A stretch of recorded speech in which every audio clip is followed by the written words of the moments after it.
Hello, അപ്പോൾ നമുക്ക് ഇന്ന് ഇവൻ്റെ ഒരു വാട്ടേറ്റിനിടെ നോക്കിയാലോ. അപ്പോൾ ഈ ഒരു വീഡിയോ അവൻ്റെ പഴയ വീഡിയോ ആണ് കേട്ടോ.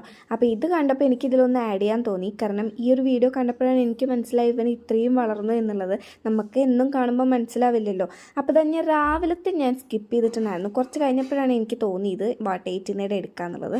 അപ്പോൾ തന്നെ ഞാൻ ഉച്ചത്തെയാണ് ആദ്യം നിങ്ങൾക്ക് കാണിച്ചു തരണം കേട്ടോ. രാവിലെ അവൻ ദോശയായിരുന്നു കഴിച്ചിട്ടുണ്ടായിരുന്നത്. നമ്മൾ കറി വെക്കുന്ന കൂട്ടത്തിൽ അവനും കൂടെ കുറച്ച് മാറ്റി വെച്ചിട്ട് അങ്ങനെ കറി കൂട്ടി കൊടുക്കുകയാണ് കേട്ടോ ചെയ്യുക. പിന്നെ അതാ ഒരു കുറച്ച് കഴിഞ്ഞപ്പോഴത്തേക്കും ഞാൻ ഇങ്ങനെ ക്യാരറ്റൊക്കെ പുഴുങ്ങി കൊടുക്കും. പിന്നെ ഞാൻ മാങ്ങ കഴിക്കുന്ന കൂട്ടത്തിൽ അവനും ഒരു പീസ് മാങ്ങ കഴിച്ചു കേട്ടോ.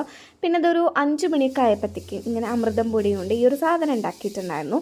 ഇതിനെ ഞങ്ങൾ ഉണ്ടാന്നാണ് കേട്ടോ പറയുക. അപ്പോൾ ആ ഒരു ഉണ്ട തേങ്ങയൊക്കെ ഇട്ടിട്ട് അങ്ങനെ ഉണ്ടാക്കി കൊടുത്തു. അപ്പോൾ അവൻ അതൊന്ന് കയ്യിൽ കൊടുത്തിട്ടുണ്ടെങ്കിൽ അത് അവനങ്ങനെ കഴിച്ചിട്ട് നടന്നോളൂ കേട്ടോ. പിന്നെ ഈ ഒരു വൈകുന്നേരം ആയപ്പോഴത്തേക്ക് ഞാൻ ഈ ഒരു കുറുക്കായിരുന്നു ഉണ്ടാക്കി കൊടുത്തിട്ടുണ്ടായിരുന്നത്. അപ്പോൾ അത് ഞാനത് വീട്ടിൽ തന്നെ ഉണ്ടാക്കി വെച്ച കുറുക്ക് പൊടിയാണ് കേട്ടോ. ഞാൻ ഒരു ടൈമിൽ ഇവന് കുറുക്ക് പൊടി നിർത്തിയതായിരുന്നു കുറുക്ക് കൊടുക്കൽ. കാരണം 1.25 വയസ്സായി ഇപ്പോൾ അവന്. അപ്പം ഞാൻ വിചാരിച്ചു ഇനിയിപ്പോൾ എന്തിനാ ഇവ കഴിക്കണോ അങ്ങനെ കഴിക്കുകയൊന്നുമില്ല. അപ്പം ഞാൻ അങ്ങനെ നിർത്തിയതായിരുന്നു. അപ്പോൾ എല്ലാവരും പറഞ്ഞു കുറുക്ക് കൊടുക്കുന്നത് അത്രയും നല്ലതാണെന്ന്. അപ്പം ഞാൻ വീണ്ടും റീസ്റ്റാർട്ട് ചെയ്തതാണ് കേട്ടോ ഈ ഒരു കുറുക്ക് കൊടുക്കൽ. ഇപ്പം ഞാൻ എങ്ങനെയെങ്കിലൊക്കെ കുത്തി കേട്ടു കേട്ടോ. അപ്പോൾ ഇതാ ഞാൻ നൈറ്റായ പ്പോഴത്തേക്ക് ഈ ഒരു കുറുക്കായിരുന്നു കൊടുത്തിട്ടുണ്ടായിരുന്നു. അപ്പോൾ ഇതോടെ അവൻ്റെ ഒരു ദിവസത്തെ വാട്ടേറ്റിനിടെ അവസാനിച്ചു കേട്ടോ. അപ്പോൾ ഇഷ്ടപ്പെടണമെങ്കിൽ സബ്സ്ക്രൈബ് ചെയ്യുക. ബൈ.